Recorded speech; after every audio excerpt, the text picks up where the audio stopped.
British Muslims marking Eid al-Adha next week might not be celebrating on the same day. It's because the length of the Islamic month is decided by sightings of the moon, and different religious authorities abroad often have opposing views. Imad Ahmed is director of New Crescent Society, who say the UK should have one united Islamic calendar relying on British Muslim moon sightings. He's also studying for a PhD in theology, researching moon sightings in the UK. Good afternoon to you. Good afternoon. Thank you so much for having me. Well, lovely to have you on the programme. Imad, can you tell us first off, how is it currently decided when the Islamic celebrations are held? Well, that's a very good question. And to understand that, we need to understand how the calendar works. So the Islamic calendar is a lunar visibility calendar, which means a month in the calendar corresponds to a complete cycle of the lunar phases, which is 29 and a half days. Now, you can't have a month which has 29 and a half days. So the Islamic calendar averages it out. Half the year will have 29 days and half the year will have 30 days. And the way Muslims determine that will be to go and look for the moon, which is an incredible occasion, on the 29th of every month. And if you see the moon, that month had 29 days.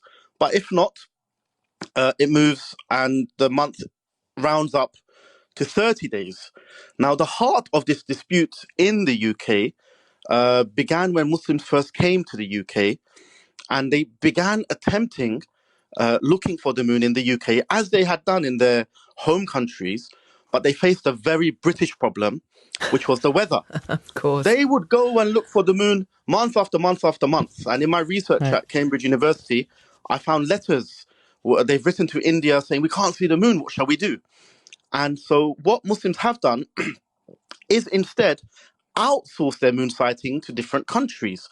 Some mosques follow Saudi Arabia, some mosques follow South Africa or Morocco. And this is often determined by the different ties that mosques have to those different countries. And you'd like to bring it back to the UK, wouldn't you? Well, yes. It's one of our catchphrases, actually. Bring the moon back home, or take back control of the moon, to use some of that Brexit language. I know you've got a Brexit language programme straight after. There was a myth in the UK that the moon was not even visible. And even when I was young, I believed the New Crescent is not visible in the UK because of the weather. And what we've done at New Crescent Society is say, well, let's give it a go. And over the last 6 years, we've gone out around the country and we've found, it's cloudy. You might feel like it's cloudy in the UK all the time. But if you have a spread, you can see the moon. Sometimes it's cloudy in London, but you can see the moon in Glasgow.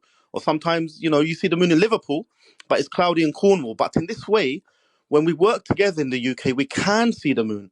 And for that reason, we say, let's bring the moon back home.